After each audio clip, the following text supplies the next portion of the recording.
gente verifica é que as linhas tendem a se deslocar em direção às linhas de comprimento de onda menor. Já quando eu tenho uma esteira que está se afastando da gente, todas as linhas que a gente recebe são linhas que vão estar deslocadas em direção ao lado avermelhado. Então eu vou ter linhas deslocadas para cá. Então percebe que com isso, se eu souber que as linhas deveriam estar nessa posição e elas estiverem mais concentradas para o lado vermelho, eu sei que a estrela está mais concentrada para o lado do azul, eu sei que aquela esteira está se aproximando da gente.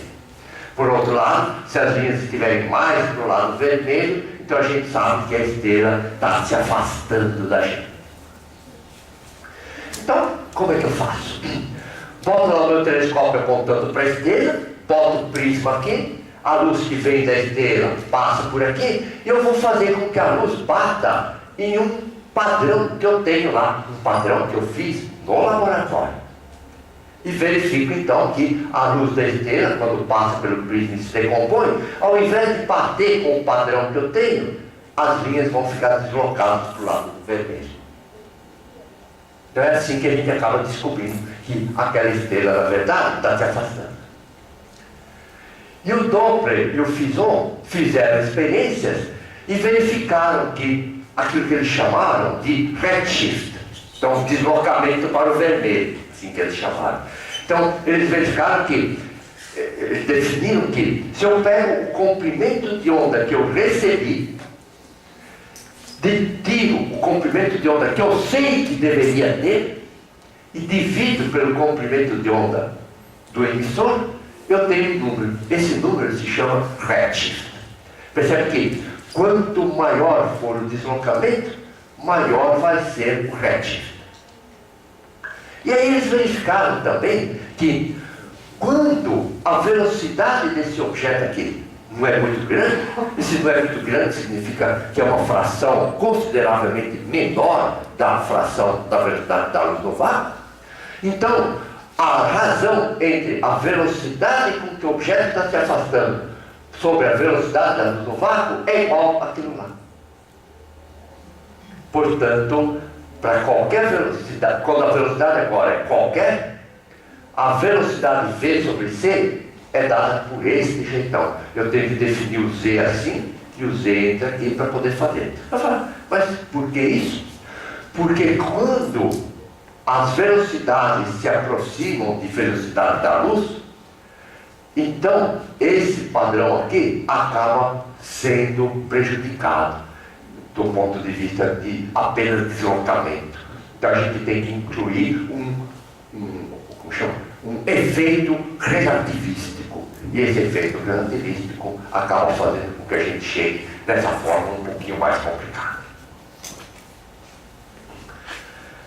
E percebe que se a gente mantivesse sempre isso daqui, nunca o Z poderia ser igual a 1. Por quê? Porque nunca a velocidade da estrela poderia ser igual à velocidade da luz. Acontece que quando a gente faz essa determinação aqui, a gente verifica que isso daqui pode dar muito maior do que 1. Aí não funciona. Porque se isso daqui der maior do que 1, a velocidade da estrela seria maior do que a velocidade da luz. Então, eles tiveram que redefinir, rever os conceitos, e aí a partir da relatividade se chega a essa fórmula um pouquinho mais rebuscada. Bom, então um dos jeitos também de detectar exoplanetas é através da velocidade radial. Então, por exemplo, ó, imagina que eu estou aqui, né, estou olhando para lá e verifico que tem duas estrelas aqui, uma para cá e uma para cá, ou dois astros, um vindo para cá e outro vindo para cá. Bom, percebe que os dois astros estão indo perpendicularmente à minha linha divisada. Então, eles não estão se afastando de mim. Um está indo para cá, outro está indo para cá, mas eles não estão se afastando de mim.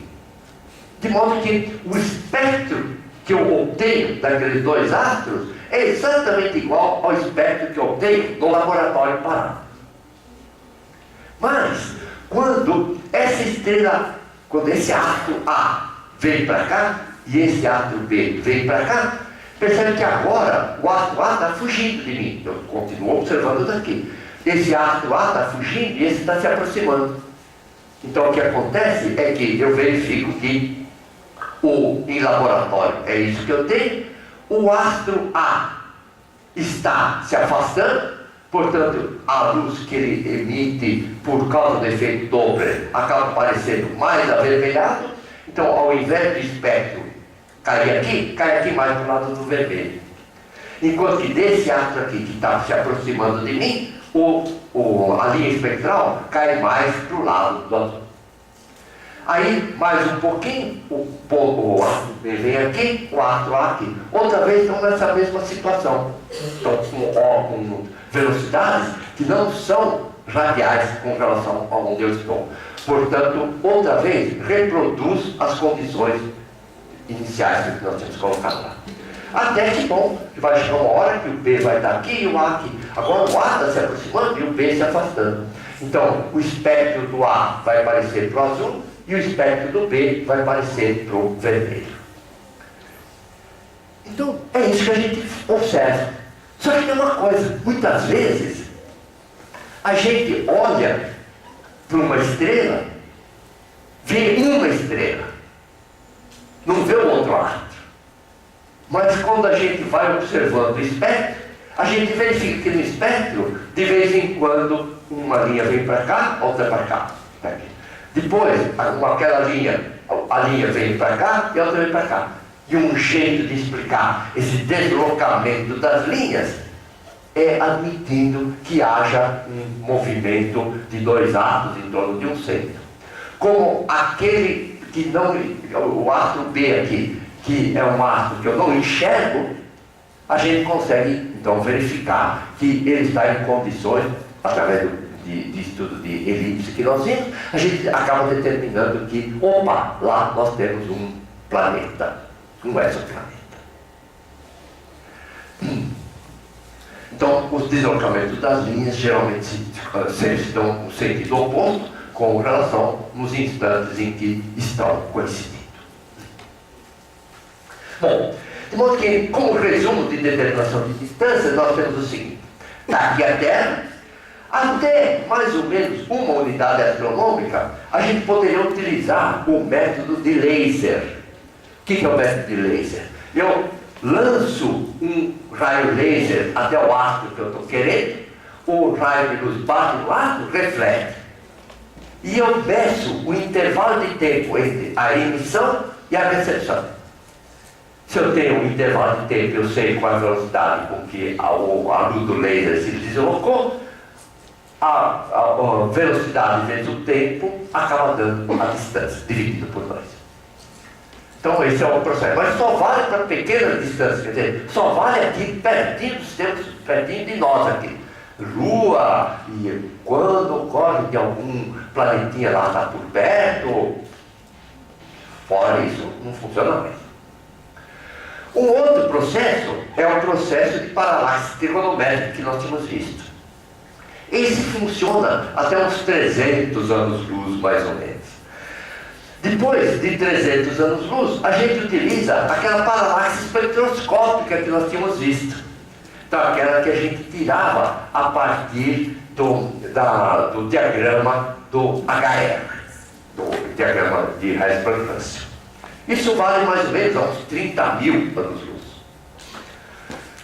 Depois disso, a gente utiliza, por exemplo, alguma daquelas estrelas que tinha um tipo de curva de luz variável que tinha alguma característica interessante. Por exemplo, a Cefeida tinha um período bem conhecido e que, conhecendo o período, a gente conseguia determinar a magnitude absoluta. Ou então as estrelas supernovas que tinham um brilho máximo. Então eu posso utilizar ou a curva de variáveis cíclicas ou a curva de variáveis explosivas, onde então sempre a magnitude máxima é um valor, aquele 19/6 lá, menos 19/6 que nós tínhamos falado, e com isso então eu sei sempre a magnitude absoluta, a aparência eu sempre meço, e pela formulinha do Mamon eu obtenho a distância.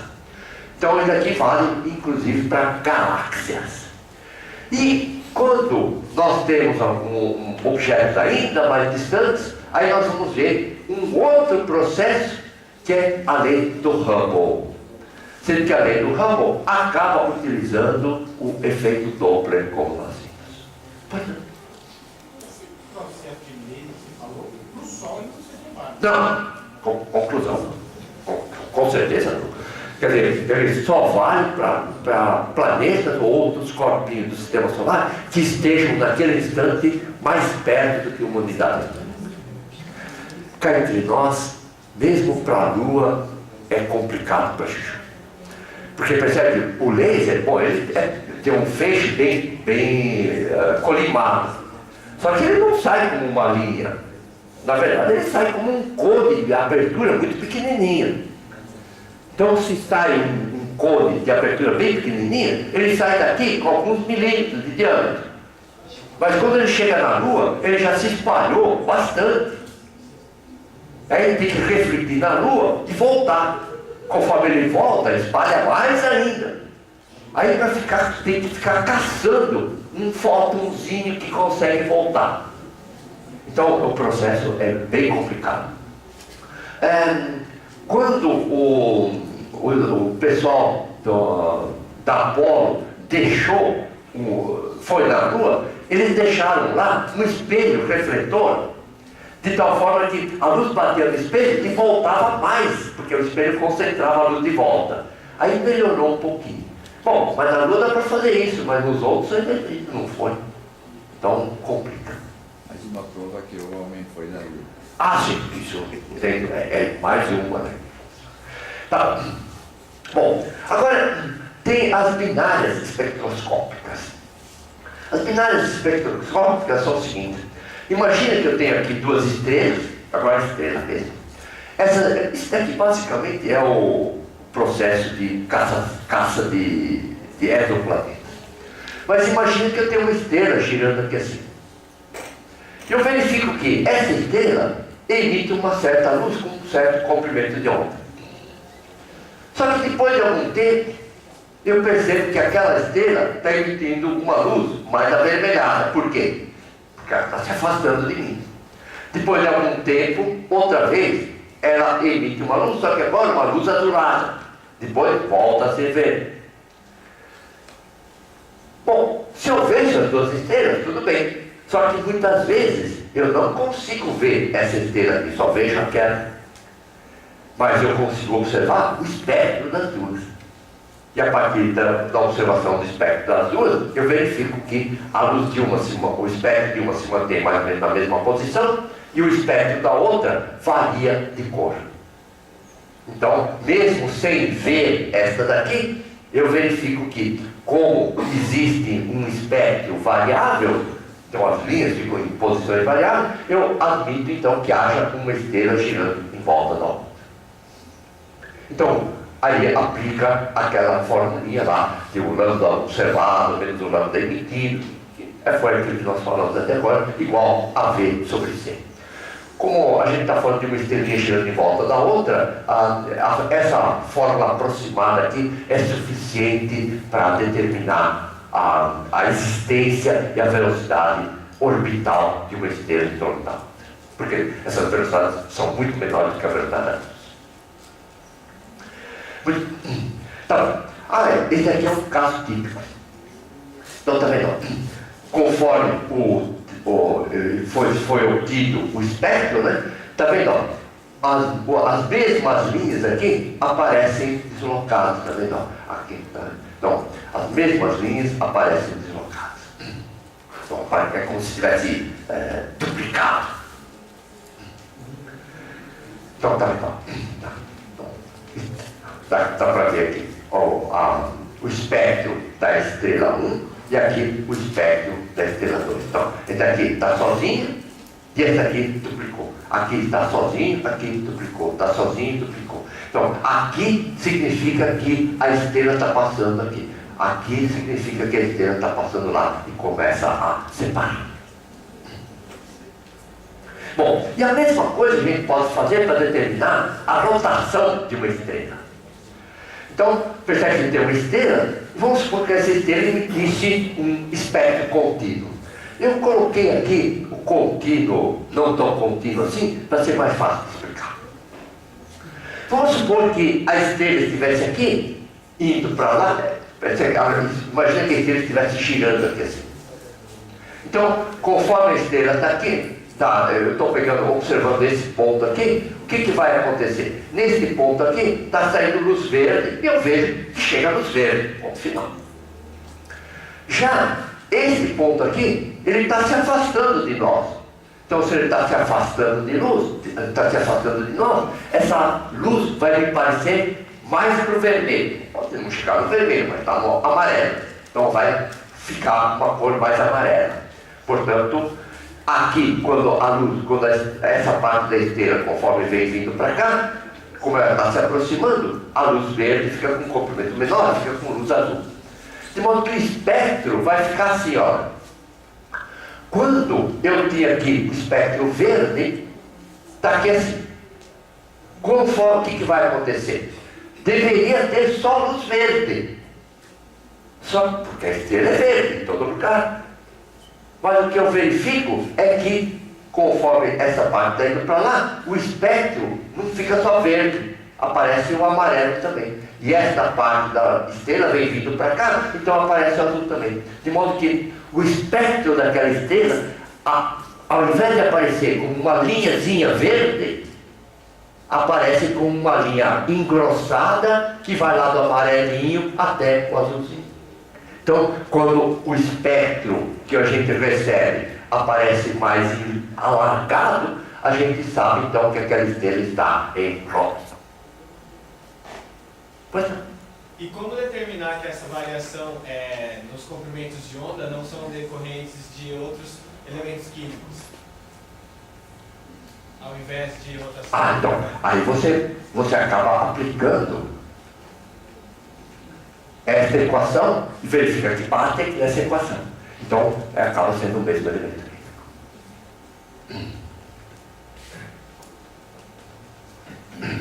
Muito bom. Agora, uma outra coisa interessante que aparece nas estrelas são os campos magnéticos. Então, os campos magnéticos das estrelas podem ser bem intensos. E essa é uma experiência que é o seguinte: se vem vindo luz daquela estrela, se não houvesse campo magnético, essa luz apareceria aqui com uma linha verde aqui, por exemplo. Só que esse nosso amigo Zímulo aqui, ele verificou que de vez em quando essa linha aqui aparecia duplicada. Então aparecia um pouco do lado lá e um pouco do lado de cá também. E aí ele verificou que quando uma radiação passa por um campo magnético, ela pode se decompor nas suas duas partes causadas pelo campo magnético. Então, ocorre um desdobramento das linhas espectrais. Então, quando aparece um desdobramento desse, existem formas, eu não vou passar, porque já são mais complicadas. Essas formas, então, permitem verificar que existe um campo magnético em volta daquela estrela. Muito bom. Então, dessa parte de astrofísica, era mais ou menos isso que a gente tinha que ver. Agora, vamos continuar entrando numa parte bem interessante. Cara, eu estou querendo sair daqui. Daqui também.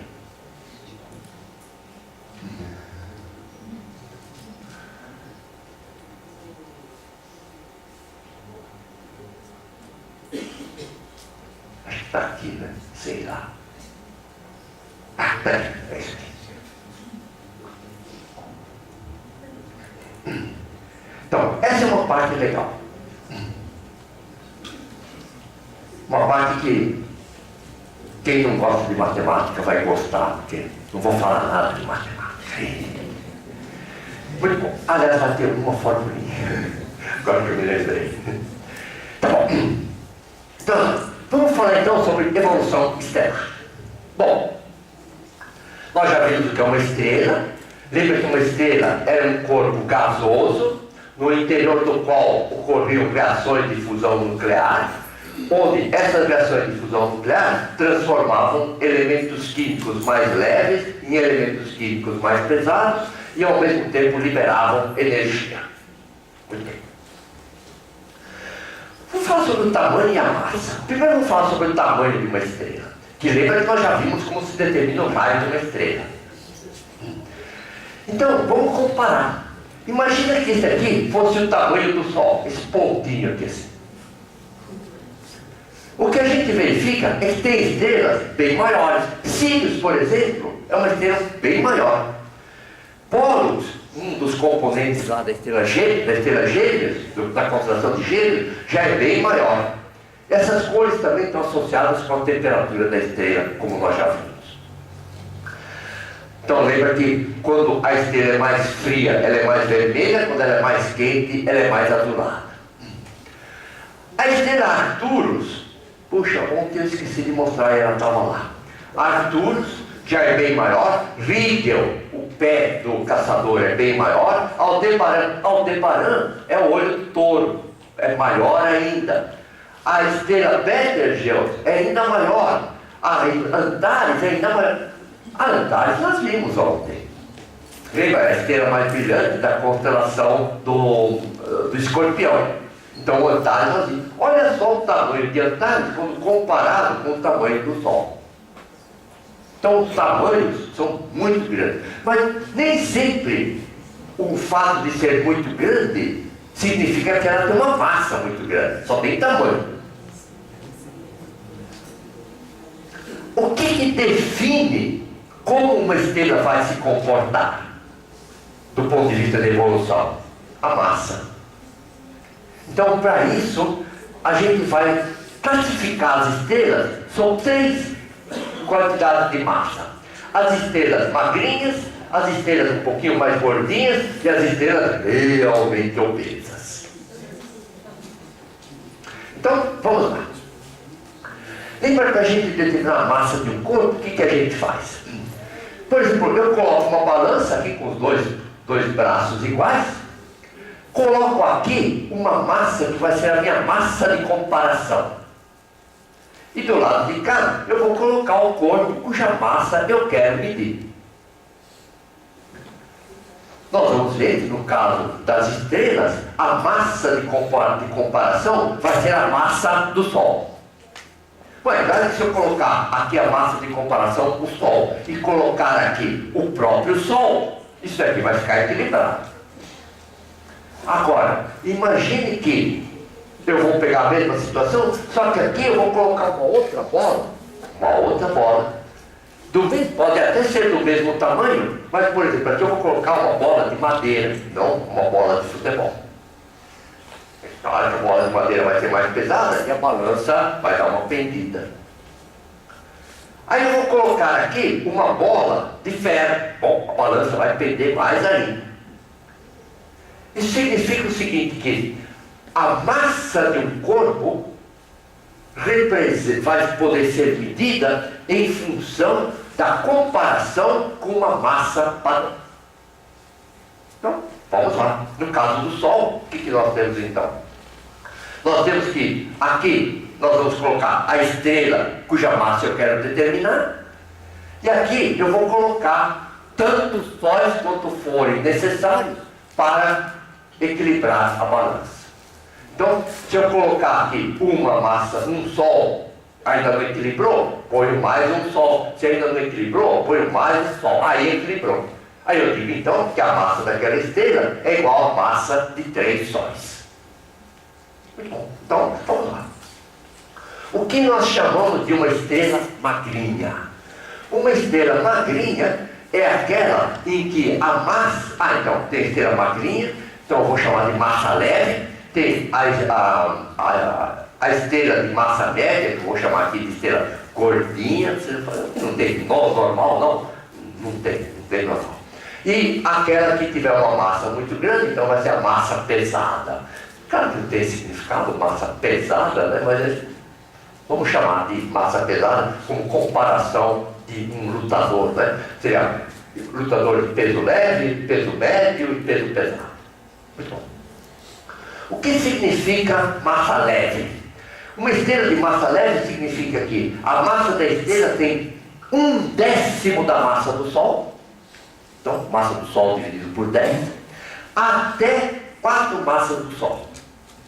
Então, qualquer estrela com 1/10 da massa do Sol até 4 massas solares, a gente vai dizer que é uma estrela massa leve. Uma estrela magrinha. Uma estrela de massa média é aquela que vai de mais ou menos 4 massas solares até mais ou menos 8 massas solares. E as estrelas obesas são aquelas que têm mais do que 8. Aí não tem limite. Esses valores, né? 4, 8, são valores aproximados. Pode variar dependendo de algumas outras situações, por exemplo, da composição química. Nós não vamos entrar nesse detalhe. Então, vamos falar sobre o nascimento, vida, morte de estrelas. É importante, na hora que vocês forem ensinar isso para os seus alunos, deixar bem claro que uma estrela não é um corpo vivo, pelo menos não nas interpretações que nós temos de um corpo vivo. Quer dizer, uma estrela não é um corpo vivo. Isso daqui é simplesmente uma forma de mostrar como é que ele evoluiu. Então, ela teve, de alguma forma, ela se formou, de alguma forma, ela vai passando o tempo e vai sofrendo modificações, até que vai chegar uma hora que ela vai deixar de ser uma estrela. Mas então, nasceu, viveu e morreu, simplesmente. Mas não é um ser vivo. Muito bom. Então, o que nós vamos ver é a evolução, então, de uma estrela, desde o seu nascimento até a sua morte. Bom, uma coisa que as estrelas têm de comum é que todas elas nascem a partir da concentração de uma nuvem de gás. Todas elas. Então, isso é democraticamente igual para todas. Então, elas vão se formar a partir da concentração, que nós vamos explicar como. Por enquanto, eu vou dar um resumão daquilo que nós vamos ver na parte de evolução. Então, ó, conforme aquela massa de gás vai se concentrando, ela pode, então, ser uma protoestrela leve. Protoestrela significa o seguinte: ainda não é uma estrela. Tem o que caracterizar uma estrela? O início da reação de fusão nuclear. Lembra que no sistema solar só tem uma estrela, que é o Sol. Por quê? Porque é a única que tem reação de fusão nuclear. Então, ainda não começaram as reações de fusão nuclear. E eu tenho aqui, então, uma estrela peso leve, peso médio, né? Massa leve, massa média e massa pesada. Então, uma estrela magrinha, média e pesadona. Ué, o que está fazendo essa peninha aqui? Tira daí. Não sei o que é aquilo. Muito bom. Bom, uma vez que se formaram, então, essas protoestrelas de diferentes massas, cada uma delas vai ter uma linha evolutiva diferente. Mas uma coisa é comum em todas elas. A partir de um determinado instante, começam as reações de fusão nuclear. Quando começam as reações de fusão nuclear, por definição, nasceu a estrela. Então, digamos assim, a vida, o que caracteriza a vida de uma estrela é a reação de fusão nuclear. Começaram as reações de fusão nuclear, nasceu a estrela. Bom, vamos seguir então a linha evolutiva de uma estrela levinha, que é o caso do Sol, por exemplo. Bom, vai vindo para cá, vai vindo, reação de fusão nuclear, aí vem o Sol como nós o conhecemos hoje, que não é muito diferente daquele que o Sol era há 4,5 bilhões de anos atrás, que é mais ou menos o que a gente imagina que seja a idade do Sol. A partir daí, então, o Sol vai continuar a sua evolução e nós vamos ver que, por algum motivo qualquer, o Sol vai começar a ficar cada vez maior. Só que vai ficar maior e mais frio. Então vai se transformar numa estrela gigante mais fria, vermelha. Aí o que a gente verifica é que, como ela esfriou, o núcleo começa a contrair, e o núcleo contrai mais depressa do que a casca aqui fora. Então fica um núcleozinho quente, branco, e muito pequeno, anão. Então o núcleo vai dar uma estrela anã branca, e aqui em volta, esse gás aqui, uma parte cai de volta, mas a maior parte se espalha no espaço, e depois não sei o que vai acontecer. Mas nessa anã branca ainda existem reações de fusão nuclear. Aí, durante algum tempinho, ainda ocorrem reações de fusão nuclear, aí chega uma hora que as reações de fusão nuclear acabam. Não tem mais elemento químico leve no centro para poder transformar em elemento mais pesado. Então, acabam as reações de fusão nuclear e a gente diz que o Sol vai morrer. E o Sol morre naquilo que a gente chama de uma anã negra. Então, a anã negra é uma estrela que morreu. Simplesmente. Não é mais estrela. É um monte de massa que está lá no espaço. Bom, uma outra forma de evolução é quando a estrela é de massa média, entre mais ou menos 4 e 8 massas solares. Bom, no começo é a mesma coisa, acontece a mesma coisa com o Sol, só que ela vai se transformar agora numa supergigante vermelha, porque a massa é maior.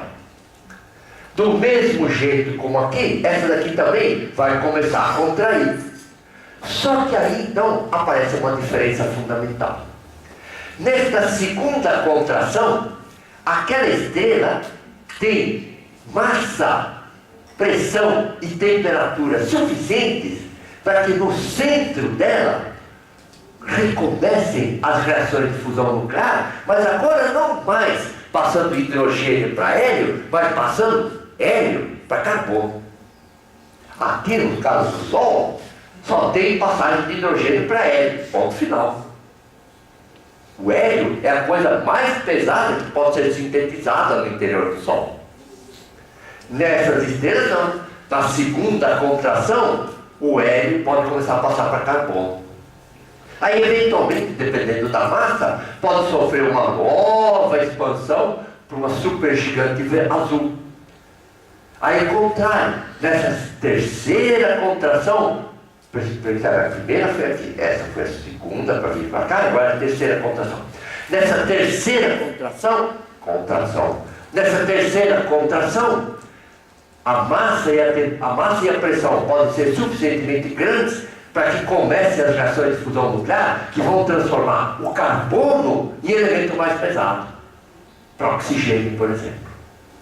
Então, dependendo da massa, dependendo de quão gordinha é aquela estrela, eu vou poder ter expansões e contrações diversas vezes, formando cada vez os elementos químicos mais pesados, até chegar no ferro. Aí quando chegar no ferro, parou. Muito bom, nós vamos ver por quê. Então, aí essa estrela, quando ela chega aqui então em gigante azul, pode acontecer dois caminhos evolutivos diferentes. Se essa estrela, lembra que é uma estrela gordinha, se essa estrela de alguma forma fez algum tipo de dieta, o que é um tipo de dieta para uma estrela? Perder massa. Perder massa como? Por exemplo, como o Sol perde. Lembra o vento solar? Que perdia 1 milhão de toneladas de matéria por segundo? Está fora do regime. Então, se o regime que essa estrela fizer aí, em algum espaço celeste aí, for suficientemente conveniente para aquela estrela emagrecer mesmo, ela vai acabar chegando naquilo que a gente chama de uma estrela de nêutrons. Grosso modo, uma estrela de nêutrons é uma anã branca em rotação e tendo campos magnéticos muito importantes. Aí, a partir de um instante, acabam as reações de fusão nuclear e a estrela morre como anã negra. Simplesmente. Agora, se essa estrela supergigante não fez aquele processo de perda de massa eficientemente, quer dizer, ela continua gordinha, o que vai acontecer é que, num determinado instante, ela vai gerar lá no seu interior uma quantidade de energia muito grande e que não está conseguindo sair, mas quando sair, sai de forma explosiva. Então aquela estrela explode. Quando ela explode, ela se transforma numa supernova.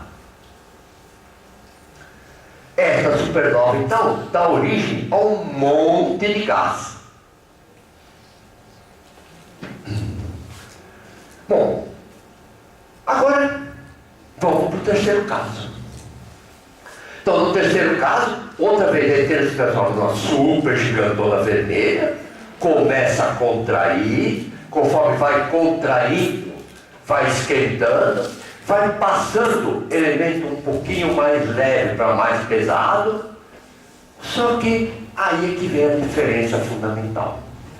Nessas estrelas, a massa é tão grande que conforme ela vai contraindo, cada vez esquentando mais, para poder fazer as reações de fusão nuclear, cada vez para elementos químicos mais pesados, ocorre uma grande geração de energia, só que a massa é tão grande que aquela energia que está querendo sair não é capaz de se opor à contração gravitacional. Conclusão, essa estrela vai contraindo, contraindo, contraindo, contraindo, e a gente não conhece nenhum processo químico, físico, ou seja lá o que for, que consiga se opor àquele colapso gravitacional. Percebem? Eu não disse que não existe, eu só disse que a gente não conhece. Então, o que acontece é que essa estrela vai contraindo, contraindo, contraindo, contraindo, e então falando que ela se transforma em alguma coisa que nós não conseguimos mais entender. É aquilo que a gente chama de um buraco negro. Então, um buraco negro é uma estrela de massa muito grande que concentrou numa região muito pequena, e lembra que nós já vimos o que era um buraco negro, né? Criava um campo, uma deformação no campo de espaço-tempo que fazia com que nada conseguisse sair daquela estrela. É claro que vem aquela pergunta bárbara, a pergunta mais inteligente: e o que acontece depois? Tese de doutorado com provável prêmio Nobel. Sim. Professor, depois da supernova, essa nebulosa que se forma tem as mesmas características daquela nebulosa que vai dar origem a outras estrelas? É isso aí. Então, percebe que quando essa supernova explode, dá origem a essa nebulosa, só que, bom, aí no caso ainda, às vezes essa nebulosa não explode de todo, e um centinho dela ainda permanece, e quando esse centinho permanece, ele se transforma numa estrela de nêutrons. Ou, às vezes, a massa é tão grande que essa estrela acaba se tornando num buraco negro. Agora, esta massa aqui, essa nebulosa aqui, ela está espalhada por aí. Ela é uma nebulosa. Portanto, isso daqui, posso trocar por isso daqui, quer dizer, posso trocar isso daqui por isso daqui, e começa todo o ciclo outra vez. Em outras palavras, eu posso ter estrelas de diversas gerações. Nós vamos ver que o Sol é uma estrela de pelo menos segunda geração. Bom, agora, aqui é só o valor da massa. Se a massa for menor do que 2 ponto qualquer coisa, se transforma em estrela de nêutrons. E se a massa for um pouquinho maior do que aquela, vai para buraco negro. Bom, agora imagine o seguinte: percebe que em tudo isso que nós falamos, a massa mínima tinha que ser 1/10 da massa do Sol. E se eu tiver uma massa que é menor do que 1/10 do Sol, que nós vamos chamar de massa peso-pena? Era por isso que estava aquela peninha lá. Então, massa peso-pena. Então, o que acontece? Quando a massa é menor do que 1/10 da massa do Sol, a contração gravitacional, a massa é tão pouca que durante o processo de contração gravitacional, a pressão e a temperatura no interior daquela massa não consegue atingir os valores necessários para que comecem as reações de fusão nuclear. Ué, mas se não começa a reação de fusão nuclear, não tem estrela. Então, estas massas que não têm o suficiente para começar a reação de fusão nuclear, elas já vão, nunca vai ter reação de fusão nuclear, portanto, elas são denominadas massa marrom. Então, alguns chamam também de anã marrom, para não confundir com anã negra, tá? Então, uma anã marrom.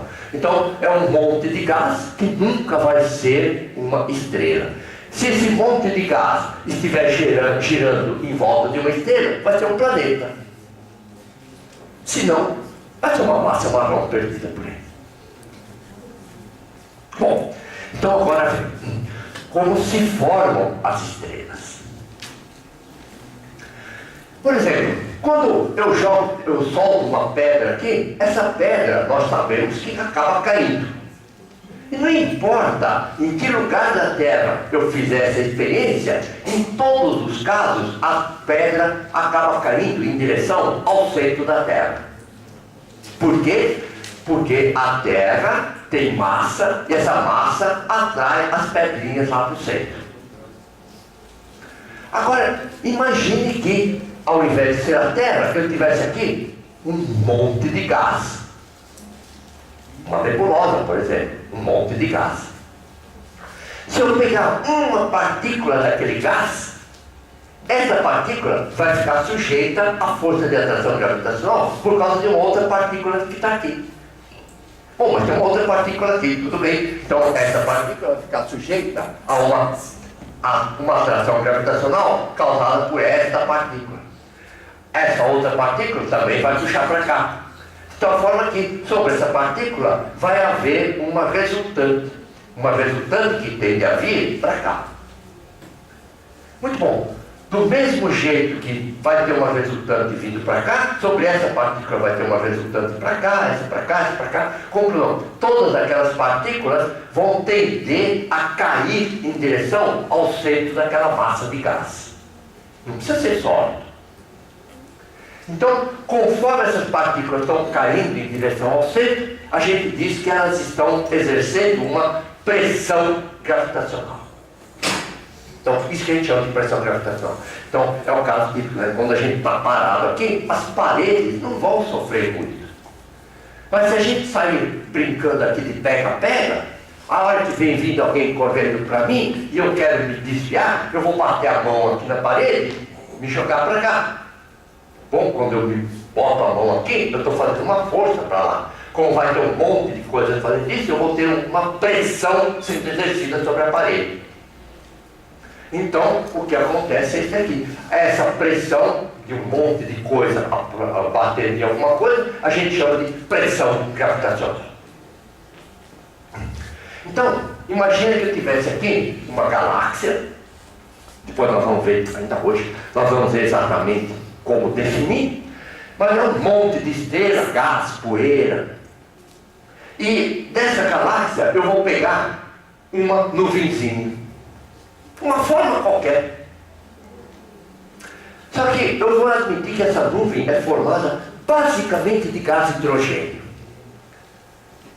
Já já vocês vão entender por quê. Pode até ter gás hélio, mas não me interessa. Basicamente de gás hidrogênio. Por causa daquilo que nós vimos, entre cada duas partículas dessa nuvem, eu vou ter as forças de atração gravitacional que o Newton já ensinou para a gente. Portanto, essa massa vem para cá, essa vem para cá, essa vem para cá, essa vem para cá, e a tendência dessa nuvem é de ir diminuindo de tamanho.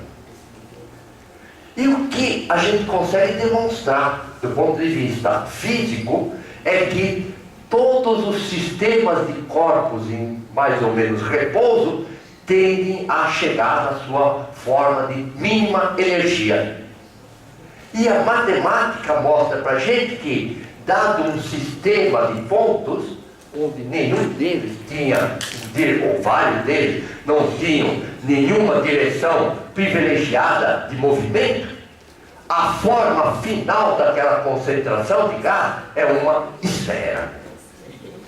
Então, independentemente de qual era a forma inicial, a tendência é chegar na forma esférica. Então é isso que matemática e fisicamente a gente consegue demonstrar. Muito bom. Então, mas percebe, aí já vão começar as reações de fusão nuclear. Por exemplo, ó, tem uma nebulosa aqui, e nessa nebulosa tem dois pontinhos pretos aqui, indicados pela pontinha das flechas. Aqueles dois pontinhos pretos provavelmente são duas próprias estrelas já na forma esférica. Você vai falar, que cara chato, com tanto lugar preto aqui, por que tem que se encafifar exatamente com aqueles dois pontinhos pretos lá? Exatamente porque são duas bolinhas. E o que eu sei é que a protoestrela tem que estar mais ou menos na forma de uma bolinha. É claro que eu posso ter um monte de protoestrelas por aqui também, mas essas eu não estou vendo. Muito bom. Então, onde nascem as estrelas? Em nebulosas, em nuvens de gás e poeira.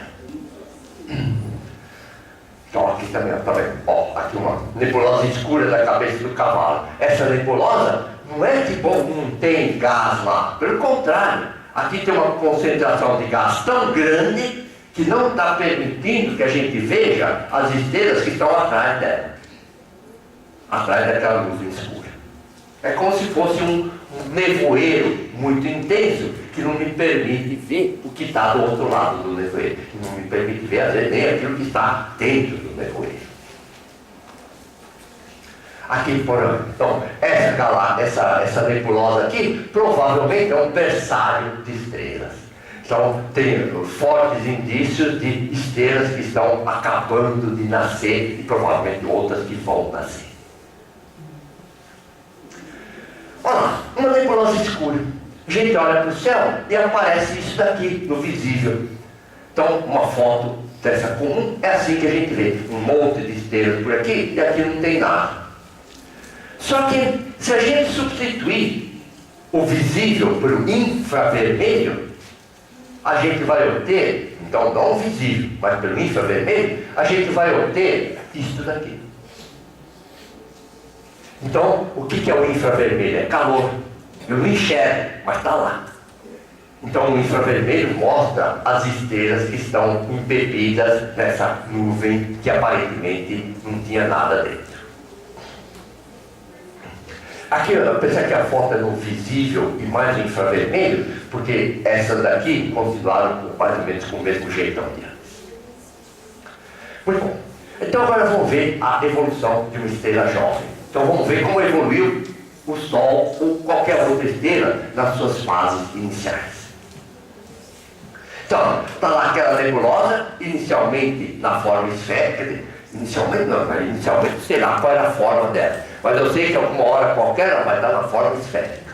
Então está lá a protoestrela, aí ela vai contraindo. E o que nós sabemos? Nós sabemos que conforme a nebulosa vai contraindo, o gás vai contraindo, esse gás comprimido tende a se aquecer. Então, o gás começa a se aquecer, mais aqui no meio, um pouquinho menos aqui fora. Então, o gás vai se aquecendo, porque lembra que o aquecimento representa um aumento do grau de agitação caótico das partículas do corpo. Então, o gás vai esquentando, as partículas cada vez vão se movimentando mais e vai, então, esquentando. Aí você fala, mas aqui então já está emitindo luz. Está emitindo calor, eventualmente até luz. Só que é uma luz que não está sendo gerada por reação de fusão nuclear. Está sendo gerada simplesmente porque esquentou, sai radiação.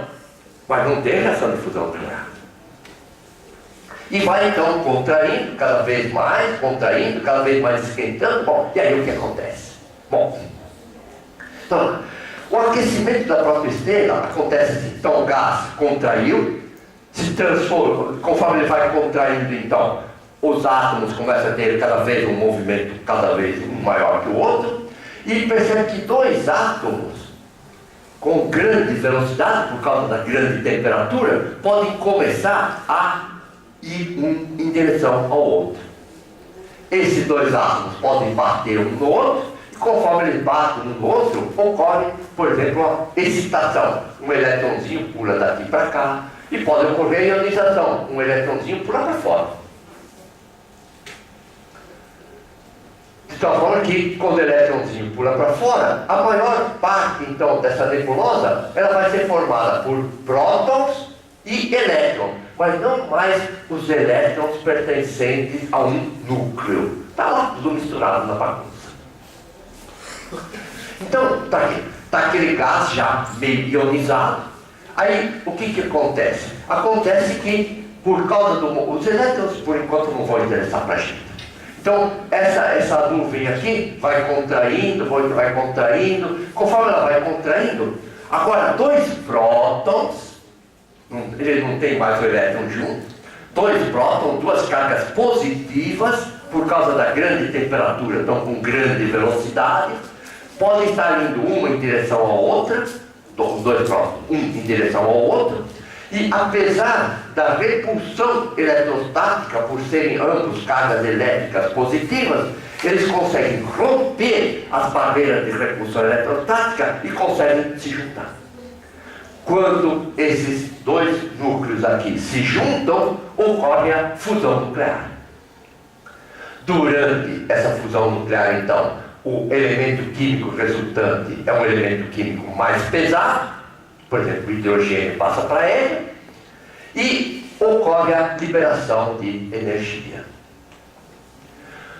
No instante em que começam essas reações de fusão nuclear no interior daquela massa gasosa, o que vai acontecer? Então, a nebulosa se transformou numa nebulosa esférica, vai contraindo, esquentando,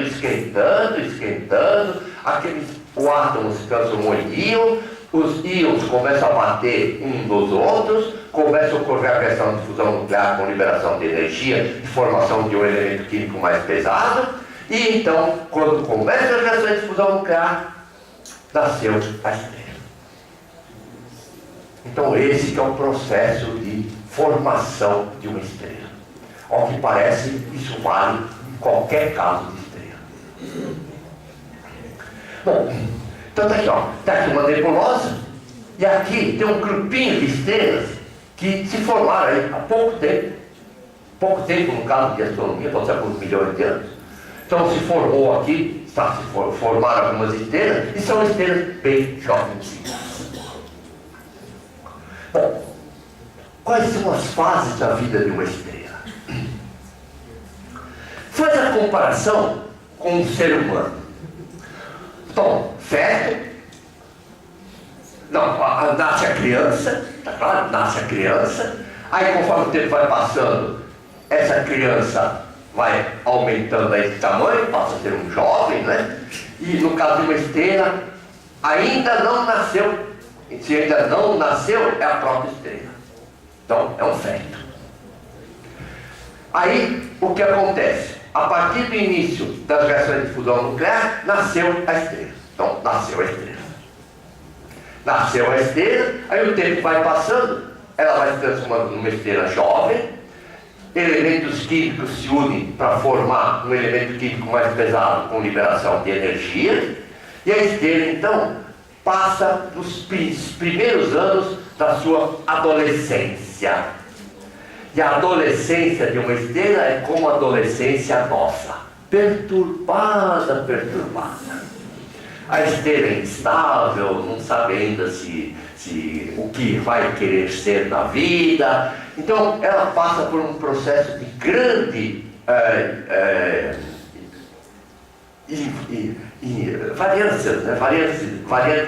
variações muito grandes, e no caso da estrela, isso pode representar aquilo que a gente chama de fase Centauri. Então, porque isso foi descoberto numa estrela variável da constelação do Touro. Então, o que a gente verifica é que é uma estrela que tem uma massa bem concentrada, mas em volta tem um monte de gás ainda que não foi levado embora. Então é como se a placenta ainda estivesse lá. Bom, aí então essa estrela, depois desse período de aborrecência, né, então período de adolescência aqui, a estrela entra na sua fase de estabilidade, mais ou menos. É a adolescência, não tem a menor dúvida. Eu pensei que é tudo mais ou menos como a vida da gente. Então tem aqui a fase de vida adulta da estrela. É a fase onde ela passa mais tempo. O Sol, por exemplo, está aqui no meio disso. Aí vai chegar uma hora que começam a rarear os elementos químicos mais leves. Então as reações de fusão nuclear começam a desaparecer. Quando começa a haver falta de reação de fusão nuclear, a estrela entra nas suas fases finais de evolução, na sua velhice. E aí chega uma hora que não tem jeito, vão acabar as reações de fusão nuclear e a estrela vai acabar morrendo. Então, na hora que acabaram as reações de fusão nuclear, morreu a estrela. Então, aqui que nós falamos, no caso do Sol, o Sol está aqui mais ou menos na metade. Eu costumo dizer que o Sol está lá pelos 40.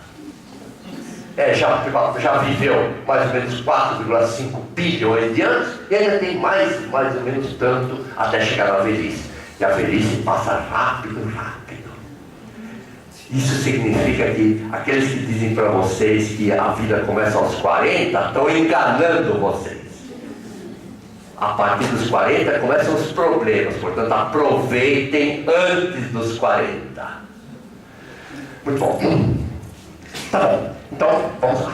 Agora, estrelas irmãs. Ontem de noite até lá no observatório, a Marilena, né?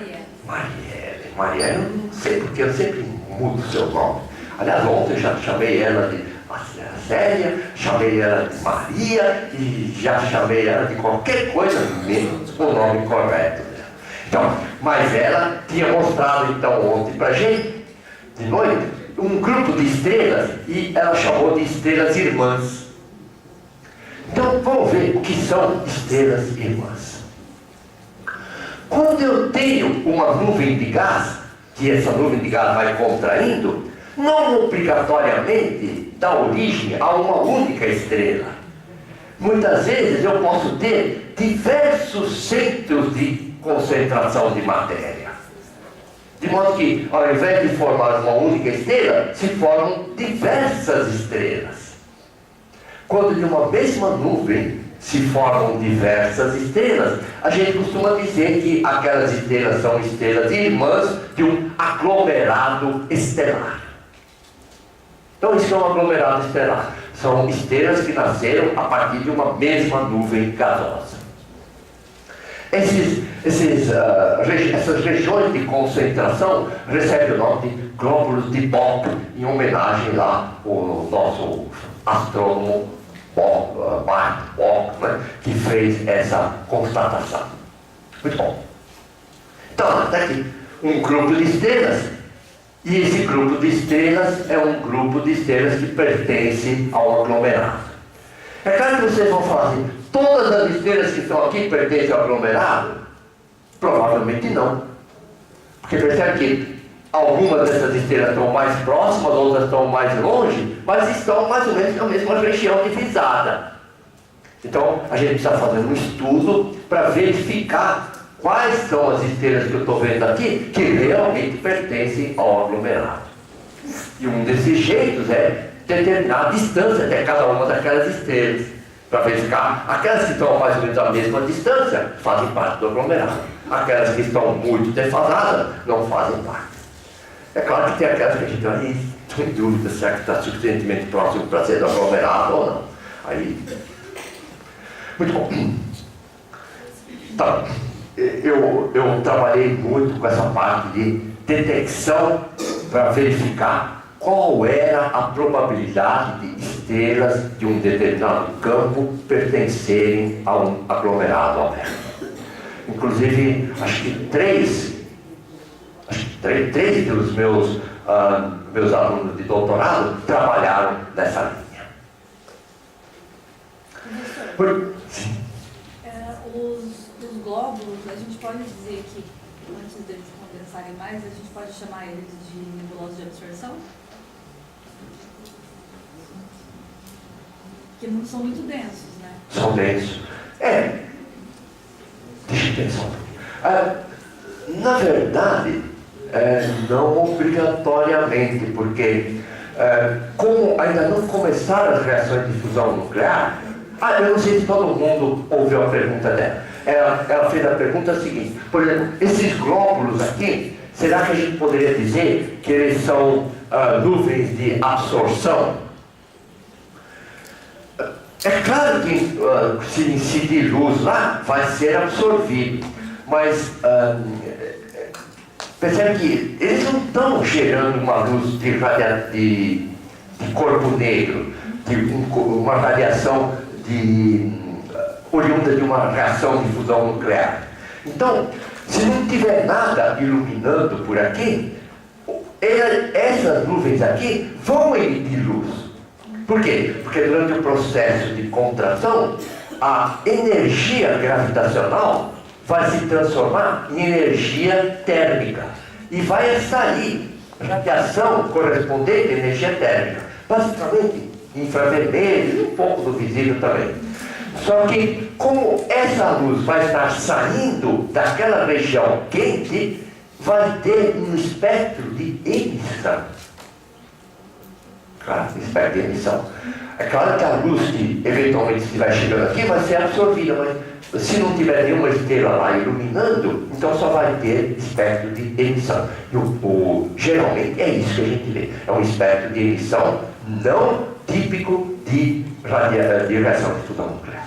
Professor, tem como isso formar um sistema de 3 ou mais estrelas que orbitam o mesmo centro de massa? Sim, senhor. Sim, senhor. Não é obrigatoriamente o caso de aglomerado aberto. Vai ser o caso, com certeza, de aglomerados globulares, que nós vamos ver na parte de galáxias.